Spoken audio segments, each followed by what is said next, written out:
Hey everyone, and welcome back to another episode of The Negotiation. I first want to wish everyone a happy Lunar New Year, or Chinese New Year, to everyone celebrating this, the Year of the Tiger. We wish everyone a safe and happy holidays filled with happiness and a significant amount of rest and relaxation and time well spent with loved ones. In this episode, we speak with Jim Fields, founder and CEO of Relay Video, a Beijing-based creative marketing agency that specializes in creating stunning pieces of video content, both for disruptive startup businesses and large technology brands. Established in 2016, Relay Video was built on the belief that Chinese brands are the brands of the future. Relay's mission, therefore, is to make films that tell the stories of these brands to a global audience. Jim is also a marketing consultant for the Chinese venture capital investment fund, Ten Fund, and a mentor at Chinaccelerator. We explore the typical dynamics between creative agencies and their Chinese clients and talk about Relay's very lofty goal to become China's first truly global brand and how they use the roadshow videos as an IPO marketing tool for companies. We also discuss what it's been like monetizing a YouTube channel as a China vlogger based on Jim's work on Greater, as well as a sneak peek into Jim's newest project, Relay.club.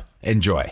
For myself, in our world, I actually spent a significant amount of time pre-pandemic traveling to Hong Kong and actually going around in Central and actually pounding the pavement and spending a lot of time trying to generate relationships with investment bankers, specifically because I realized that that was such a good pathway for us to get introductions to a lot of the folks who are in these target organizations we'd like to reach. So for those listening who want to get in with target organizations, I would highly recommend not just doing perhaps what might be a more Western approach, which is trying to go in the front door and cold call or email whatever organization you'd like to collaborate with, but think carefully about in that industry, whatever your industry you're in, who are the key players, who are the choke points, who are the folks who are connected, and who are the folks who can make an introduction. Because I think a trusted introduction to one of those leaders in China can go a lot further than doing a typical Western approach, which may just be a cold call or email.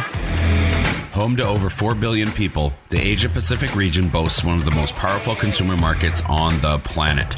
Not only is it home to half the world's under 30 population, but it's also home to more than half the world's internet users.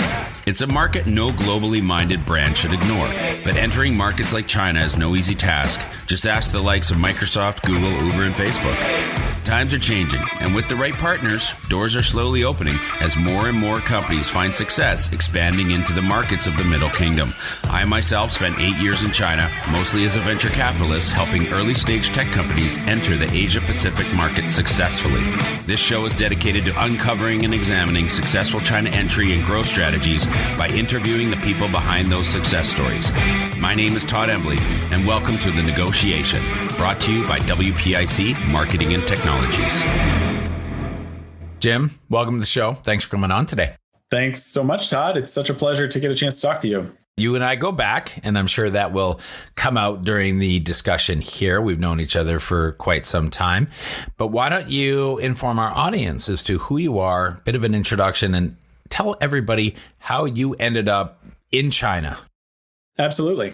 Well, first of all, I just want to say thank you to you, Todd, and also to the folks from WPIC for creating this excellent podcast. I had recently spent a few months in the United States and had a lot of long car drives, whether it's from Northern California to Los Angeles and just all over California and the Bay Area. And I had been listening and enjoying them very much. So kudos to you guys for producing such a high quality program. And of course, Todd, I mentioned this to you, but you really have a voice that's so suited for radio. And I initially really admired your voice, and then only later connected the dots that it was actually you, a person who I had met many, many years in the past in Shanghai in the offices of Chinaccelerator.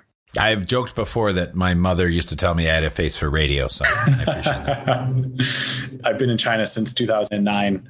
I grew up in the United States in Silicon Valley to a father who himself was in the technology industry. And unusually for an American family, both my parents lived extensively abroad and are multilingual. So my father, he speaks Russian, French, and German, actually. And from a young age, we had been encouraged to study additional languages and tried French, failed. And then eventually, when I reached high school, I was in a Jesuit Catholic boys' school that offered a Mandarin Chinese program. Started taking it in high school and continued taking it in Boston College, which was also a Jesuit university. In my third year in university, had the chance to go to Beijing in 2009. And that was just after actually the Olympics that had taken place in 2008. Which is interesting now, a little bit of sort of historical loop as we now get to yet another Olympics taking place in Beijing next month in February.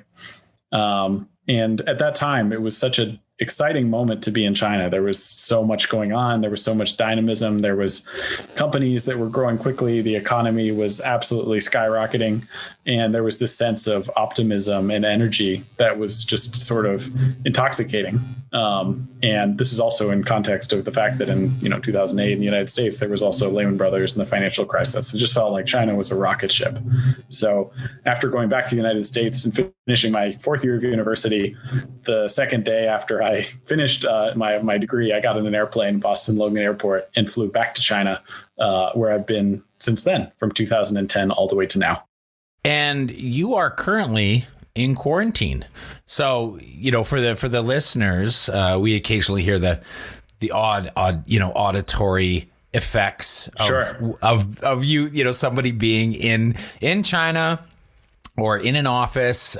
There's no escaping auditory noises in China, as I've discovered from living there. But you are also in quarantine, and I thought, something interesting, just because a lot of people going to China, have to go through the quarantine. Tell us, actually, what is quarantine like? As you say you just returned after Christmas. Now you're back on your way through. You got 2 weeks of quarantine. What is quarantining like right now in China? Yeah, so it's interesting how different the approaches are between the United States and China. I recently was in the United States for my first trip in the last 2 years to visit family because of the COVID situation. It hadn't been really feasible to go back. And flying from China to the US, you can arrive at SFO or in New York or anywhere and walk out of the airport and go immediately to a sports game or a mall or wherever it is you'd like to go. But flipping things around, when you come back to China, it is a totally different process. So before you depart from the United States, you have to do a variety of COVID tests, both nasal and blood tests, that you submit to the consulate. And then you get on the airplane after those tests have been submitted and you've been given the requisite QR code. You get on the plane. Of course, you wear a mask for the entire flight. And when you arrive in China, whether you're in Beijing or Shanghai, you have to do a whole bunch more COVID tests on arrival. And then after waiting for several hours at the airport, then you also will be assigned based on the district where you live to what's called a quarantine hotel. So these are ordinary hotels that have been converted into quarantine hotels, which means there's no patrons or guests that are not quarantining. So every single room has been transitioned into sort of a quarantine space. And depending on the city, there's different regulations. Some cities say it's 14 days, 21 days, or perhaps even 28 days. Where you have to remain in that room and on a daily basis, twice a day, monitor your temperature. And then also periodically every 2 to 3 days, take a COVID PCR test.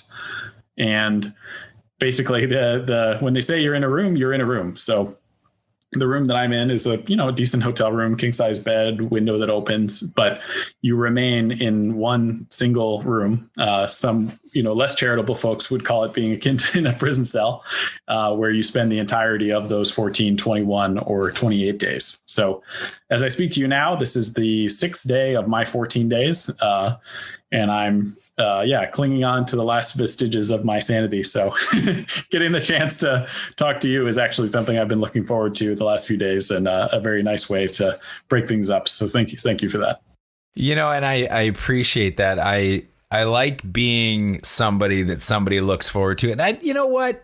6 days in quarantine to make that actually have to happen for the first time in my life. I'll take that. Yeah. I appreciate that. Let's start with talking about Relay Video. Okay. Sure. So we're going to need a general description and a high level for our audience here. So tell us about Relay Video, what you're aiming to do, and then some of the highlights of the last 5-6 years of running it. Yeah, absolutely. So Relay Video is a video production company that I founded in 2016. And the genesis of this was for decades, China has been the sort of manufacturing hub of the world.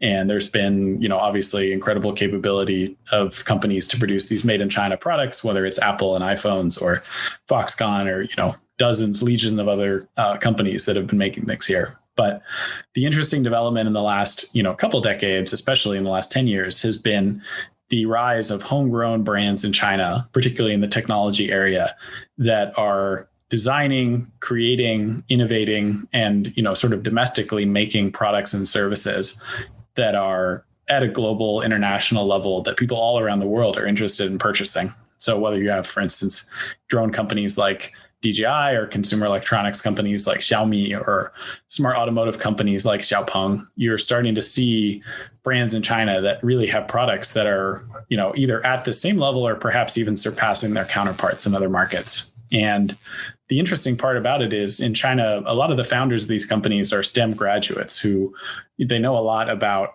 engineering and they know a lot about, how to create a product, but they might not know much about the soft skills, which is about things like storytelling, communications, PR, marketing. And especially when these companies take that step to, step onto the global stage, many of them are lacking marketing collateral and materials that are going to tell that story, particularly in English, to a global audience. And seeing that gap, we noticed that there were a lot of international companies around the world who work with international brands. There's many domestic Chinese PR and communications companies that work with domestic brands, but there are very few companies that specialize in helping Chinese companies launch their products and services to the world. So we decided to create this company in 2016, which was oriented on the belief that Chinese brands are the brands of the future, and we would help them create films to tell their stories to a global audience. When you're working with Chinese companies, what are you finding that they do really well? Natively comes with the culture, comes with the, just the territory. When it comes to communicating with the rest of the world, there must be things that they're doing very well that they instinctually can get right. Where is it also a bit more of a leap for them? And where are you coming in? Where are you providing their assistance in either helping them learn, you're training them, or really just amplifying the stuff that they already do well? Well, one massive gap that I think doesn't get discussed enough is, I grew up and was born and raised in Silicon Valley. My first job was as a barista at Starbucks in downtown Mountain View. And regularly we'd have these titans of industry like Tim Cook, who would come in and get us coffee every day. And my father worked in marketing. My own brother works in Silicon Valley at one of the big tech giants. So this is a world I know very well. And I think the narrative in the United States is Silicon Valley is extremely fast moving and things are getting iterated and developed quickly.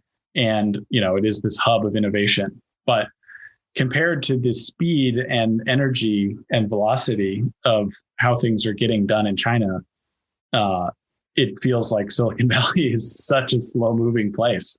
So the Chinese companies that we're working with, I think a lot of the narrative, of course, is around overwork and 996 and, these brutal working schedules. But the ability of companies in China to move from developing an idea to iterating a product to getting it in the hands of consumers is just phenomenal. And that can be software products, that can be hardware products. But across the board, I think these companies are like incredibly efficient and fast when it comes to creating products and developing services, rolling out new features in a way that, sort of puts Silicon Valley to shame. And I think, as far as what we can do, sort of looping back to this story about communications is often there is so much going on and there is so much development and there is this kind of rush to iterate that I think sometimes these companies aren't stepping back and looking bigger picture to say, okay, well, we have this family of products and services, but who are we as a company? Who are we as a brand? What is the narrative that we want to communicate when we talk about what we do? What is our vision? And putting that out in a way that, some outsider who's not within the trenches of that company can actually wrap their heads around.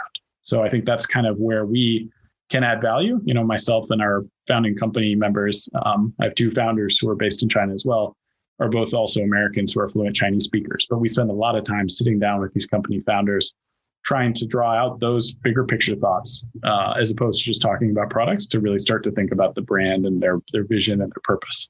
Are you helping them locally or globally? So the collateral we produce is English language corporate videos that are primarily used for global consumption, whether it's on a website or a social media platform or basically, global usage outside of China. Is it product? Do you have humans on screen? Is there scripts? Is it all digital CGI type stuff, graphics, music? What exactly, if you don't mind me diving into your details a little bit, just so that people can have try to visualize the concept of the product that you're producing? Absolutely. So every film is different and the approaches also change depending on the company. But I would say what we do tends to break into probably 2 to 3 categories. One of them is just a visualization of the entire universe of what companies do. So take a company like Meituan, which is one of the biggest, initially you could call them a group buying service, but they've sort of evolved to be like the everything store in China that does food delivery and a huge variety of other services, sort of like Groupon meets Amazon meets Uber Eats in China. And so they have this huge panoply of all these products and services that they offer. But oftentimes people outside of China don't really understand what they do. So we created a story called A Day in the Life of Meituan, where we actually link together the user journey of someone who could interact with all their products and services in one day. So we created a live action film where we showed all the touch points in a Chinese city that Meituan actually affects, and then showed what that looked like through the narrative of a man and a woman going through an entire day. So they're booking food deliveries through the app. They're traveling around the city through the app. They're paying for goods and services via the app. They're buying, group buy services through this app. And so for a lot of companies, that's just what it is like, explaining in a way how the service works via user scenarios and showing the company. Another sort of template that we use is vision. So this is often true, for instance, especially in areas like smart automotive companies. And obviously the last few years, there's been huge interest in EVs, but a lot of those companies are keen to demonstrate that they're not just either, for instance, aping what Tesla does or merely just putting a battery in a conventional car, but they have a philosophy and vision for the future, which is based on, technological development or proprietary chips or, LiDAR autonomous sensing. And those types of stories, like you said, we use a lot more CGI and we use a lot more sort of mission statements and interviews with company founders and technology people to explain what they do and use visuals and CGI to show what they do. So the approach is always a bit different and it really depends on the company. We also occasionally will do more whimsical things. There's a company called Pop Mart that creates collectible mascots that you can buy and, give and place on your desk or collect, kind of like Pokemon. We created a film for them where we take those characters and actually animated them running around the corporate offices of the company and jumping around and showing a bunch of different graphics and sort of integrated graphics showing these characters to create this very whimsical and fun story about how Pop Mart is growing as a business. So each story is different, but the key thing is about clarifying the narrative and then using that clarified narrative in a visual format that makes the company's mission make sense to viewers. You work with a lot of some of the most famous Chinese companies in China. And I'd like to ask a question about what it's like working with those companies, because we have a lot of brands, a lot of brand owners, a lot of brand decision makers, brand developers that are looking to potentially go to China, or service companies that would be providing global service opportunities in other areas to want to try to work with Chinese companies. So I want to help give them some inside baseball on what it's like to work with those companies from your perspective and your experience. So are there things that you find easy to do, like, hey, we're going to storyboard and we're going to build out the narrative and script this thing, and they're very amenable to being led, or not? I want to know, what do you think the easy things, what are the benefits and the easy paths when working with Chinese companies and their executives versus where you actually have to maybe tug a little bit and really try to encourage them and try to really move the needle the way you want it to go, where you know it needs to be? I'm wondering if you can talk a little bit about some of the inner workings of that relationship. So it's a great question. And I think it sort of breaks into two areas. So the first one I would say is for those of you who are listening, who are interested in generating these high level relationships with executives at these organizations, I would highly recommend thinking carefully about how to reach those people and how to create the connections that are going to put you in the room with those people. And for what we do, and we'll talk about this a little bit later, we're often creating films that are for international investors. So these films are English language videos where a company, for instance, like we spoke about, like Meituan, wants to explain their mission to investors that could potentially, buy stock in an IPO or in other capital market event related to that company. And because that's the domain we play in, the folks who are kind of most connected to those executives are actually primarily investment bankers. So for myself, in our world, I actually spent a significant amount of time pre-pandemic traveling to Hong Kong and actually going around in Central and actually, pounding the pavement and spending a lot of time trying to generate relationships with investment bankers, specifically because I realized that that was such a good pathway for us to get introductions to a lot of the folks who are in these target organizations we'd like to reach. So for those listening who want to get in with target organizations, I would highly recommend not just, doing perhaps what might be a more Western approach, which is trying to go in the front door and, cold call or email whatever organization you'd like to collaborate with, but think carefully about in that industry, whatever your industry you're in, who are the key players, who are the choke points, who are the folks who are connected, and who are the folks who can make an introduction. Because I think a trusted introduction to one of those leaders in China can go a lot further than, doing a typical Western approach, which may just be a cold call or email. But to get more into the specifics of what we do and, for instance, how to work with these executives, the interesting thing is we will create a lot of corporate videos for international investors, for Chinese companies. And oftentimes, for instance, for smaller projects for Chinese internet companies, you might be working with a marketing manager or PR manager who is a mid-level person in the company. But for these highly important videos, we're often working with the CFO of the entire organization. And these are folks who are like intimidatingly intelligent. They're educated at some of the best universities in the world. They're usually, absolutely fluent in English and Mandarin, probably 2 or 3 other languages. And they're folks who both have like right and left brain abilities. So these are, some of the most intimidating and intelligent folks that I worked with in my entire career. And that's every single time we work on a project. But the interesting thing about it for us is these CFO types, as knowledgeable and capable as they are, oftentimes they're not experts when it comes to making films because they've spent a lot of their careers, raising money or interacting with investors. And it's often the first time that many of our clients have ever made a video is with us. And often the first time that a Chinese internet company has ever made an English language video is also when they're working with us, because primarily a lot of them have made Chinese language films for the domestic audience. So for us, I think it really comes down to empathy and education. So again, these are, bearing in mind the fact that these folks are highly intelligent and, certainly more educated and intelligent than I'll ever be, taking our little slice of domain expertise and being humble and using, for instance, Chinese language and a lot of visual aids and tools and educational materials to really clearly explain our process, sit down with them and answer all their questions and create some clear milestones and goalposts so that we can guide them through the process in a way that they understand. And not assuming that there's things that they should know or, would or otherwise know, but really giving a very clear set of guardrails has been super helpful for us to work with these companies because, again, knowing how intelligent they are, they don't need a lot of instruction. But if you can give them guideposts and rules and let them know where things are going, things tend to go quite well. Now, I was going to ask, do you find them to be coachable? Any common blind spots that you find that executives in those major companies in China that they might have?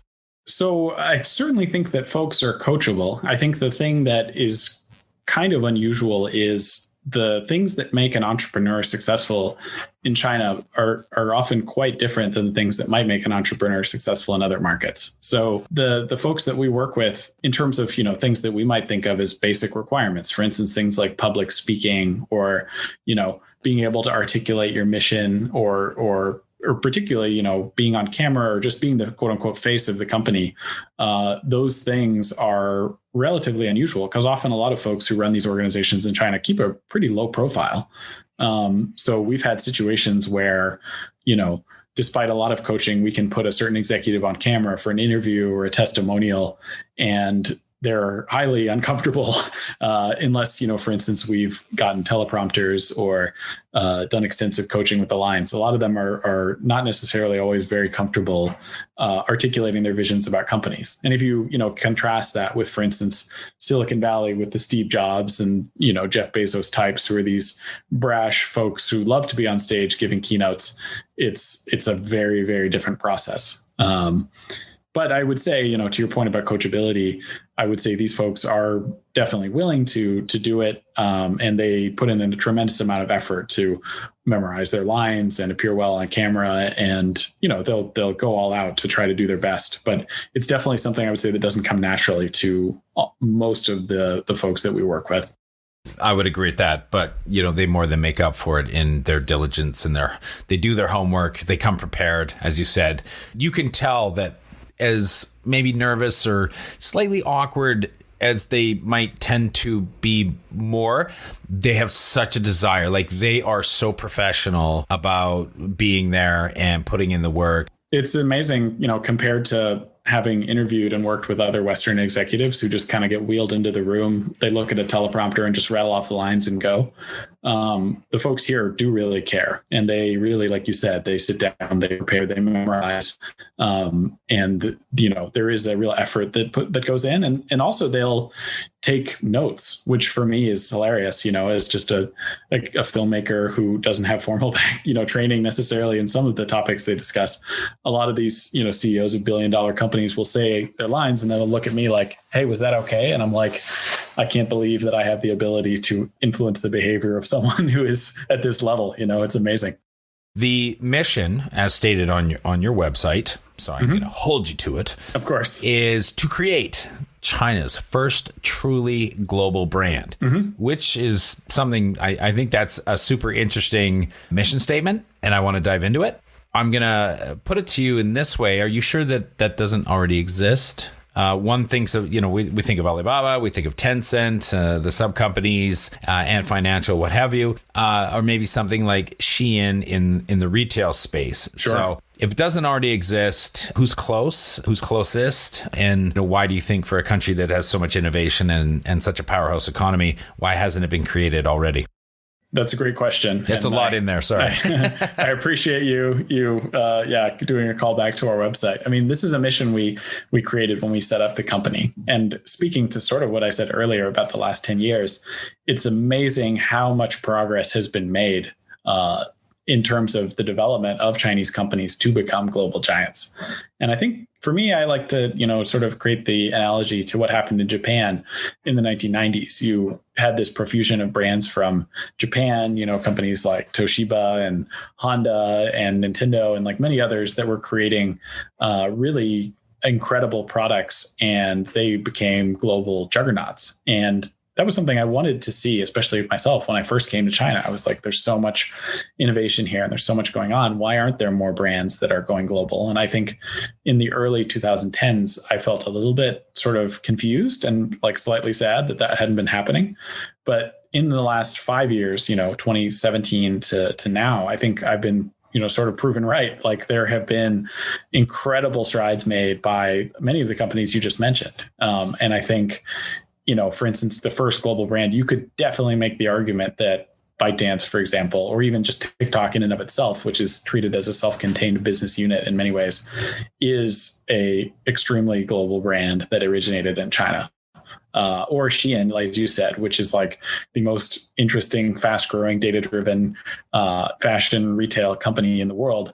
Many folks outside of China aren't even aware of the fact that company is Chinese to begin with. So I think, certainly if that company has not arisen yet, I would say we're very much on the cusp of the first global brand. And I think for us, we fortunately have been able to work with many of these companies, and I hope that we can help even more because I think that trend is only going to continue, from 2022 and beyond. I want to double down on, even what you were saying about going to Hong Kong, boots on the ground, meeting bankers, because, and I have a little familiarity with actually what you're doing here, which is for publicly listed companies to really inspire, put out content, even if it's just, explainer videos on their website that are a lot of steak and a lot of sizzle at the same time, that want to drive traffic and interest and excitement so that people will buy more stock, right? I mean, once you go public, the job description of a CEO is improve stock price. Right, that's essentially what they should be doing. That's where you come in, and that's a lot of what Relay can do and does. And so I want to talk a little bit about IPO marketing in general, pre and post. And I don't know if you do both. Do you do both? Sure. So, what we do is we create what's called a roadshow film. And this is a piece of marketing collateral that is used primarily by the CFO of the client organization, where they're meeting with folks either offline or via online meetings. And it's kind of the centerpiece of this roadshow meeting, where they show this 3 to 5 minute corporate video that explains the company's mission and purpose for existence. And that's what we do. And is that to go IPO? It's in the kind of initial IPO period. So this is usually right before a company will IPO. It's kind of ginning up excitement for an impending IPO. Just to make sure that I am on the right page, are you doing this for already publicly listed companies as well? We've done it in that kind of roadshow moment. So we've helped 42 Chinese internet giants create roadshow videos for their offline roadshow events. The fact that you're doing this for Chinese companies going public, and a lot of them are going public on Western stock exchanges, how does that affect how you do this IPO marketing? And I'm doing air quotes over here, but sure. I don't know if IPO marketing is an official, track, but I'm calling it IPO marketing. How does the fact that you're doing it for Chinese companies going public on Western stock exchanges affect how that marketing is done? Yeah. So the interesting thing is, for instance, you, Todd, you've lived and spent time in China, but for a lot of folks outside of China, China is a complete unknown. And so when you think about film, we really have to find a way to visualize not just the company, but the actual landscape of China, whether it's things like the ease of delivery that takes place in Chinese cities, or the ubiquity of mobile payments, or the fact that most folks are interacting primarily with technology products on mobile as opposed to via desktop. So we have to really find a way to encapsulate the entire landscape of China in 2020 or 2021 or 2022 via these films, and do it in a way that someone who, for instance, who lives in a Western market, who's never set foot in China, can actually understand. So it's a big leap that needs to be made, because people outside of China, they really don't have that familiarity with actually how things are done here. And how are you, I'm sorry if I put this in a negative connotation, but how are you baiting those hooks? What are some of the tried, tested, and true hooks that you're using when you're building out this marketing for that specific type of audience, for this type of company that is headed towards this similar goal? What are the kind of marketing traits and hooks that you're leaning on that work well?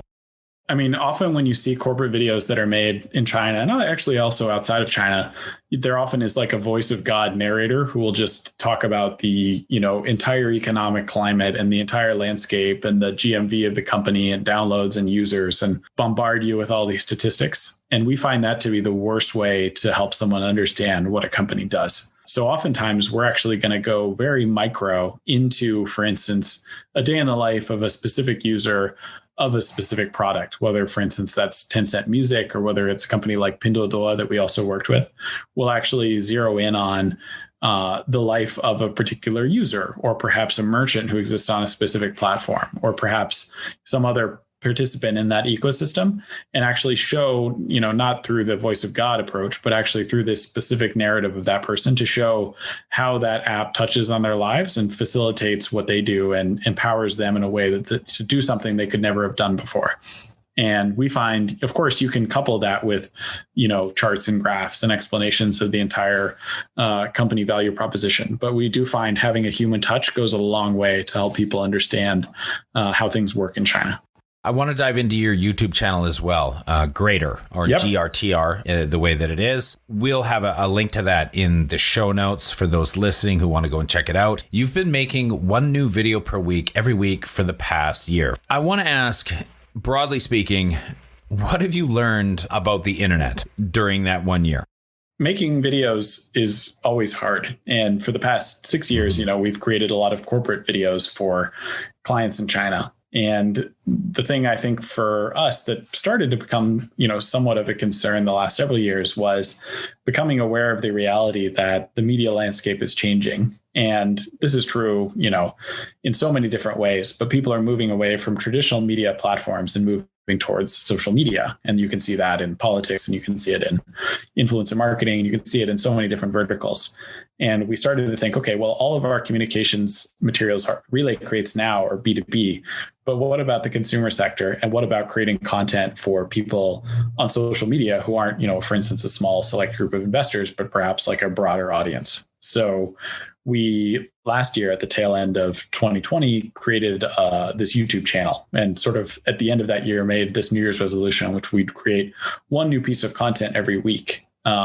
And by the way, just a quick plug, there's a book called The Slight Edge, which is just this fantastic book about the merits of putting in a small bit of effort towards a larger goal that very much inspired my entire approach to this project. So if anyone is looking for a good book or is quarantined in the future, definitely read The Slight Edge to learn about how we sort of structured this. But in any case, we made one video every week, and it was a fascinating process because we put these same videos on China's largest video streaming site, Bilibili, as well as YouTube, just to see how things would go. And just to break out probably 2 to 3 simple lessons. The first one was content that we put on YouTube elicits a very, very strong reaction because of the fact that it's related to China. And from a political vantage point, it means that you can have people who really love your content or people who really hate your content based a lot on not whether or not they like what you've done, but actually based much more about their personal opinion about China or the political system in China, et cetera. So you'll see the comment section of videos filled with comments that are often a little bit difficult to read as the person whose face is in the videos. And I think, just realizing the extent to which political conversation is part of the narrative in 2022 for companies originating in China, I think that's something to definitely be aware of. The second one, I think that is important and unusual and kind of unique is that people just aren't aware of how ahead of the game China is in certain particular verticals. So we made a video, for instance, about 5G, the internet connectivity technology, and China's 5G network is just leagues beyond what exists in the United States and pretty much every country in the world, except for a couple small pockets in, for instance, South Korea, and I think some country in Northern Europe that I'm forgetting. But essentially, like, China's progress in rolling out 5G at scale nationwide is just phenomenal. And I think a lot of people outside of China would doubt that or perhaps had certain suspicions around it. But we did categorical tests and basically through this video dispelled a lot of myths and also showed the incredible fact that basically anywhere you are in Shanghai, whether you're underground on the subway or whether you're, in the outskirts of the city or whether you're underground or above ground or in a skyscraper, basically wherever you go, you're not getting 3G or E or LTE or whatever kind of funky standard. You're getting actual 5G high quality bandwidth, which means you can download, and stream 4K video content, even when you're on an underground subway that's moving, underneath one of the biggest metropolises in the world, which, for instance, if you're in New York or Boston or San Francisco, simply isn't the case. So I think, just taking topics that are in the media, for instance, things like cryptocurrency or 5G or, for instance, China's digital yuan, these topics that are often discussed in the media and poorly understood, we set this mission of making explainers to take these topics and actually show what they're really like. And for us, that's been extremely rewarding. And we're starting to see a lot of interest in this type of content. I've got a couple other questions, but I want to stick with YouTube specifically for a second. Sure. And talk about monetizing. Are you trying to monetize? What does it look like trying to monetize, especially as a China vlogger in 2022? What is that going to look like? Monetization on YouTube is pretty interesting. And I would also, say, obviously, like, we tell a lot of stories about things that happen in China. But the interesting thing is in China, monetizing is very hard. So if you're on Bilibili, or a Chinese social media platform, you're not often going to get any sharing of revenues from advertising sales to the creators, which means in China, at least, a lot of creators have to work with brands in order to monetize their traffic. YouTube is different. So YouTube places ads on your videos or in pre-roll, and about half of that revenue is going to flow directly to the creator if you've passed their monetization threshold, which I think is a certain number of thousand followers. And so on YouTube, you can actually monetize without putting product placement in your videos itself, which is great because a lot of creators can make, tens or hundreds of thousands of dollars annually based on their content.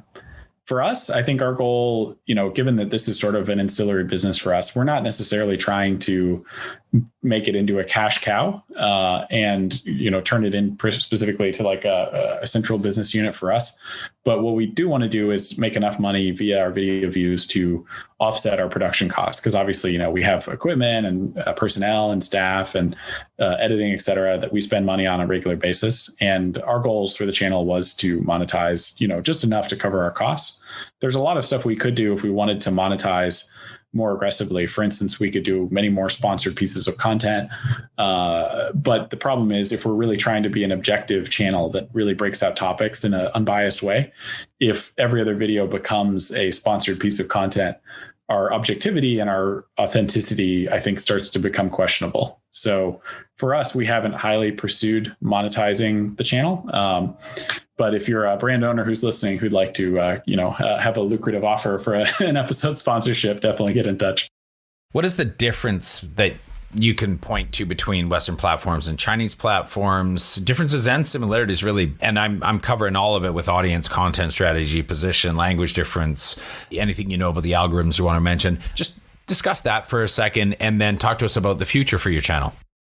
So it's a wonderful question about the difference in platforms and algorithms. I think that two big differences I would identify is that evergreen content on YouTube specifically is very different than the way Chinese platforms work. So often in China, the platforms are encouraging content that will blow up in a very short period of time in terms of views and fans and following, and then sort of dissipate into the past. Whereas on YouTube, you can have old videos that steadily accrue traffic over a much longer period of time. So, I referenced before our video about 5G, or a video, for instance, we made in the past about social. Actually, we made a video explaining social media platforms like Bilibili versus YouTube in China that continues to accrue a steady amount of traffic over time. So I'd say the algorithms in Western platforms favor slow and steady growth of viewership and following, whereas ones in China are much more about these kind of one-hit wonder moments and kind of explosive growth for a short period of time, followed by the need to continue to feed the beast and create more content if you want to continue to accrue and gather followers.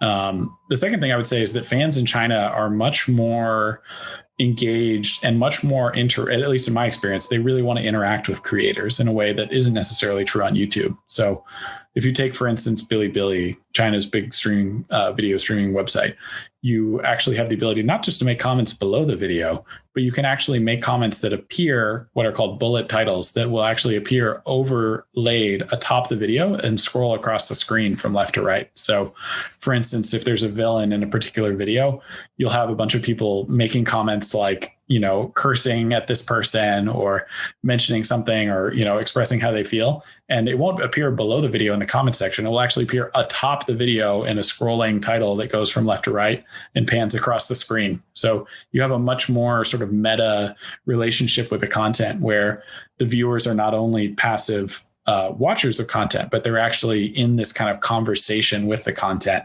So I think, again, for brand owners who are thinking about creating content that will, live in China or be shown to Chinese viewers, be aware of the fact that people have a much more direct and emotional and sort of interactive relationship with whatever you create than they might be on Western platforms.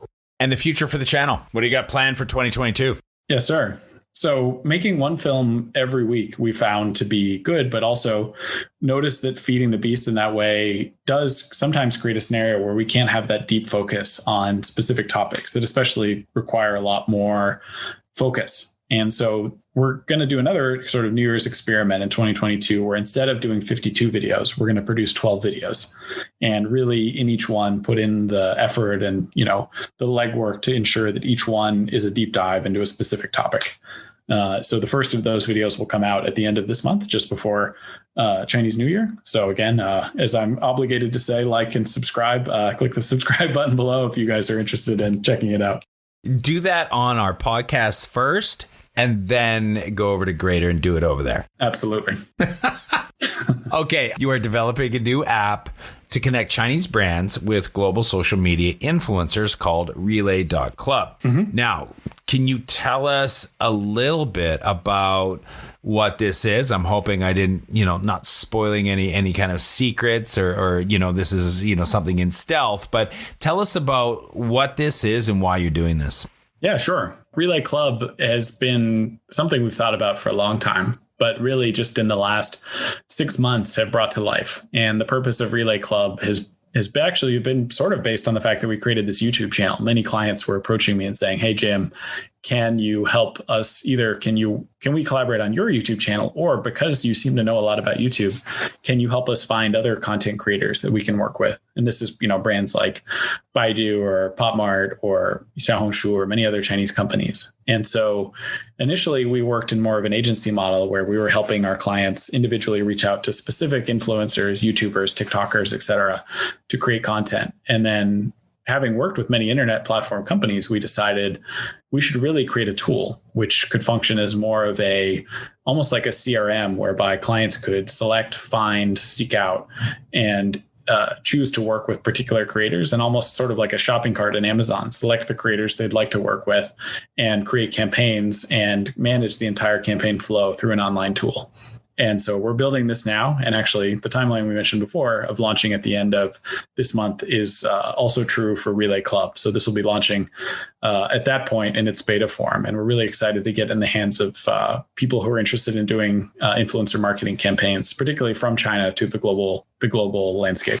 Awesome, buddy. Thank you so much for doing this. Very well spoken, very well prepared. Thank you for being such an awesome guest. Do you have maybe one or two other guests who are experts in their fields that even yourself would like to potentially hear interviewed on this show?